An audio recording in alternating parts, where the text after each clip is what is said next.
சத்தோடு சத்தாய் முத்தாய்ப்பு அடையாடி வித்தோடு வித்தாய் வீரியமாய் வளர்ந்த தமிழ். அகவை ஒன்று அளக்க முடியாத புதுமை நகர் பொழிந்த தமிழ். தூரம் பரந்த தமிழ், தொல்லை தூரம் பறந்து விரிந்த தமிழே வணக்கம். கலையை தேடும் அலைகள் என்னும் கவிதை தொகுப்பினுடைய கவிதைகளை விழிக்க இருப்பதனால் இந்த அவையில் உள்ளவர்களை விழிக்காமல் கடந்து செல்கின்றேன். 56 பக்கங்களை கொண்டு 74 கவிதைகளை உள்ளடக்கி கரை தேடுது அலைகள். பருவங்களை உணர்த்தும் இலைகள், அடுத்தவருக்கு வைக்காமல் வந்திருக்கின்ற முளைகள், துன்பத்தை கரைப்பது கலைகள், தென்னை பனை வாழை முதலானவை போடும் குலைகள், தமிழில் நலிந்து கிடக்கின்றன தமிழ் குலைகள், செதுக்கி அழகு தருபவை சிலைகள், ஓடி கொடுத்தோம் பல தலைகள், அடிக்கடி மாறும் இந்த நிலைகள், உயர்வாக நிற்பவை மலைகள், உயரும் என எண்ணுகிறவர்கள் நிலைகள், மீன்பிடி போர் பயன்படுத்துவது மலைகள், நூலின் பெயரோ கரையை தேடும் அலைகள். ஆம் அன்பர்களே, எல்லாம் வல்ல இறைவனின் அருள் கிடைக்கிற பொழுது அந்த அருளால் எல்லா காரியங்களும் நிறைவுபெறும் என நம்புவது தமிழர் மரபு. அந்த வகையிலே இந்த நூலாசிரியர் முதலாவது கவிதையாக உச்சரித்து இருக்கின்றார் கணபதி துணை. அதனை கொடுத்து அடுத்ததாக சரஸ்வதி துணையை கொண்டிருக்கின்றார். இங்கே பாருங்கள், பால் சமத்துவை பேணப்படுகிறது. அவனையும் சொல்லி பெண்ணையும் சொல்லி இருக்கிறார். ஏன் இந்த கவிஞன் கவிதை எழுத வேண்டும், இதற்கு எழுத வேண்டும்? கவிதை எழுதினால் பணம் தருவார்களா? பின்னர் ஏன் எழுதுகிறார்கள்? இவரை யார் எழுத சொல்லி சொன்னது? இவருக்கு என்ன இது தொழிலா? இல்ல கவிதை என்பது இவருக்கு பிடிக்குமா என பல கேள்விகளை கேட்க விரும்புகிறேன். ஆம், இத்தனைக்கும் இவர் பதிலளிக்கிறார். பாருங்கள், கவிதை கற்ற எனக்கு காலை நீராய் போனதால் கரை கடக்க தெரிவு செய்த வழித்தடமே கவிதை. தட்டு தடமாறி தடமாறி போன மரம் விட்டு விலகாமல் விடையாடி திரிந்தபோது விடையாக கிடைத்த வழி கவிதை. சமூகத்தின் ஒரு அங்கமாய் நான் சஞ்சலத்துடன் திரிந்த போது தங்கரம் நீட்டி எங்களும் பற்றிய தாயவனே கவிதை. விடலை பருவத்தில் சுடலை நான் கொண்டு சூரியமாய் திரிந்த போது விழித்தட வைத்தவளும் வேதனையும் போதும் பதிவளைத்திருந்த போதும் அரவணைத்த தாயவளே என் கவிதை என அதற்கு பொருள் விளக்கம் சூட்டுகிறார். அடுத்து மரணம் சூட்டுவோம் என்னும் கவிதை தொகுப்பு.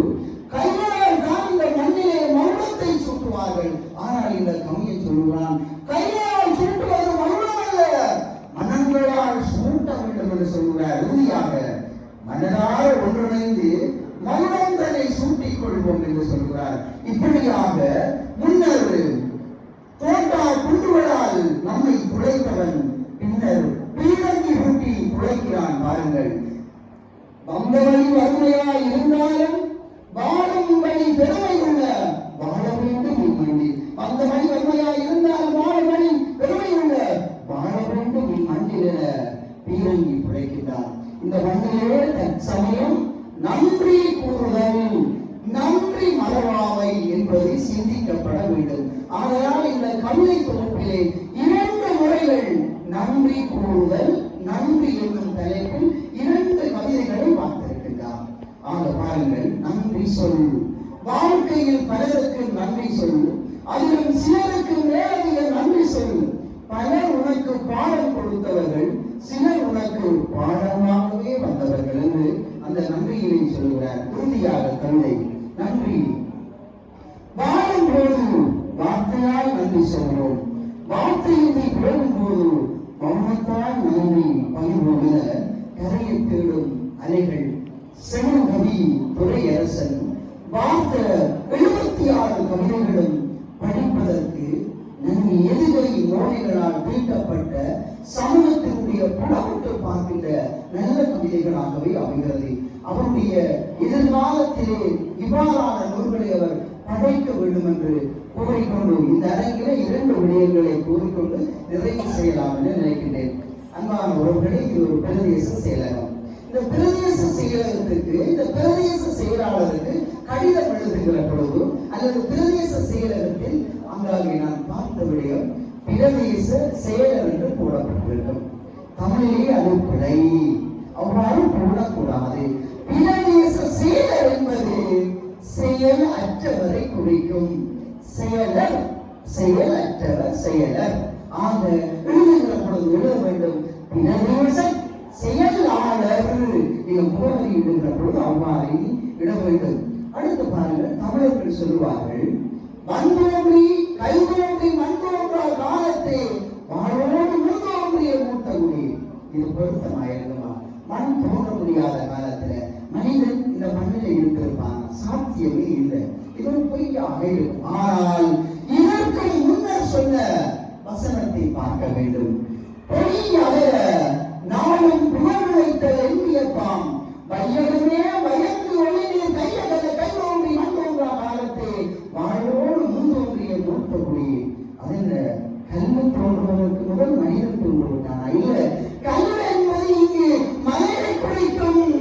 மலை உருவாகுவதற்கு முதல், மண் என்பது வயல் உருவாகுவதற்கு முதல் ஆதி மனிதன் இதுதான் நிலம், இந்த நிலத்தை பயன்படுத்தி இது வயல் என்று அவன் வரையறுக்கும் முதல் அவன் ஆயுதங்களோடு இருந்தான். வேட்டையாடுவதற்கான ஆயுதங்களோடு இருந்தான். அதை பறை சாற்றும் முகமாகத்தான் பொய்யவர நாளும் புகழ் விளைத்தல் எண்ணியப்பாம் வையகமே வயங்கு ஒளிநீர் கையகல கல்தோன்றி மண்தோன்றா காலத்தை வாழ்வோடு முன்தோன்றிய மூத்தகுடி. அன்பர்களே, இந்த அவையிலே இந்த தலைமை ஏற்றுக்கொண்டு இருப்பவர் தலையில் மை இல்லாதவர் தலைமை வகிக்கின்றார். ஆழமான அறிவுடைய வேண்டாம் முல்லைத்தீவன். அவர் நடந்து வந்தால் அதில் ஒரு குறியீடு சமிஞ்சை இருக்கும். அந்த சமிஞ்சைகளை நாங்கள் ஏற்றுக்கொள்ள வேண்டும். இந்த அரங்கிலே நாங்கள் பெருமைப்பட வேண்டும். இந்த பிரதேச இந்த கவிதை ஒரு வெளியீட்டு விழாவிலே சரியான பதத்தை பயன்படுத்தி இருக்கிறார்கள். பிரதேச செயலாளர் என்று சரியாக பயன்படுத்தியிருக்கிறார்கள். எனவே இந்த செழு கவி துணை கவியரசன் ஐயா அவர்களுக்கு ஒரு முறை கைதட்டி உற்சாகமாக நன்றி தெரிவிக்கிறேன். அன்பானவர்கள், இந்த கவியரங்கிலே பெரும் கவிஞர்கள் இதுவரை நான் சொல்லி ஆக வேண்டும். 1000 கவிஞர்களை தந்த, உலக நாடுகள் எல்லாம் அறியப்பட்ட பெரும் கவிஞர் புரட்சி அண்ணா போர்க்காலத்துக்கு பின்னர் முதலாக அரச இலக்கிய விருது பெற்ற பெரும் கவிஞர். இரண்டாவது முல்லை தீவன் அவர்கள். அவர் புத்தக கவிஞராக, சந்த கவிஞராக பல கவியரங்குகளை, பல்வேறு மேடைகளை தன்னகத்தை கொண்டு இன்றைக்கு கவியரங்குகளுக்கும் கவிதைகளுக்கும் சொந்தக்காரனாக நமது முல்லை மாவட்டத்திலே தடம் கொண்டு வாழ்ந்து வருகின்ற இந்த 2 கவிஞர்களோடு கவிஞர் துரையரசன் ஐயா அவர்களை அன்போடு வாழ்த்தி, மேலும் மேலும் பல நூல்களை படைக்க வேண்டும் என்று வாழ்த்தி, யுத்தங்கள் இல்லாத பூமி வேண்டும், சத்தங்கள் எல்லாம் அகல வேண்டும், சங்காரம் இல்லாத சமுதாயங்களை வேண்டும், சிங்கார தமிழர்கள் எல்லாம் சிரிக்கின்ற நாடு ஒன்று வேண்டும். தமிழர் என்று சொல்லலாம், தலையில் இல்லடா. நன்றி, வணக்கம்.